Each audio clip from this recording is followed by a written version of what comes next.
শুভ সকাল। আজ 15ই আগস্ট, ভারতের ৭৮তম স্বাধীনতা দিবস।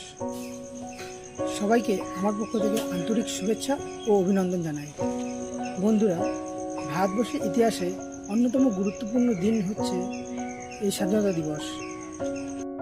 1947 সালের 15ই আগস্ট ব্রিটিশ ঔপনিবেশিক শাসনের 200 বছরের অত্যাচার ও নিপীড়নের হাত থেকে ভারতবর্ষ মুক্তি লাভ করে।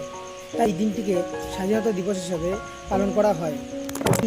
সমস্ত সরকারি স্কুল, কলেজ, শিক্ষা প্রতিষ্ঠান, রাজনৈতিক ক্ষেত্র, ক্লাব, সংসদ বিভিন্ন জায়গায় ভারতবাসীরা স্বাধীনতা দিবস হিসাবে দিনটিকে পালন করে। তাই নয়, স্বাধীনতা অর্জন করার জন্য যেসব মানুষের গুরুত্ব অপরিসীম, তাদেরকেও এই দিন স্মরণ করা হয়। আমাদের দেশের বীর জওয়ানদের, শহীদ জওয়ানদেরও এদিন শ্রদ্ধা ও সম্মান দেওয়া হয়। এই স্বাধীনতা সম্পর্কে বলতে গিয়ে একটা কবিতাও মনে পড়ে গেল। কবিতাটা হলো 1947-এর 15ই আগস্ট।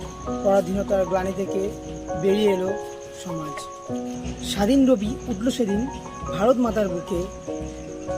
প্রকৃতি তখন ভীষণ খুশি স্বাধীনতার সুখে। এত বীরের বলিদান হলো যখন সফল, পিছন ফিরে তাকিয়ে দেখি তারাই নেই তখন। রক্তের ঋণী করলো মোদের, দিয়ে ভারত মাকে দুধের দাম। হে ভারত মাতার বীর সন্তান, লহ প্রণাম। Happy independence day. সবাই সুস্থ থাকুন, ভালো থাকুন।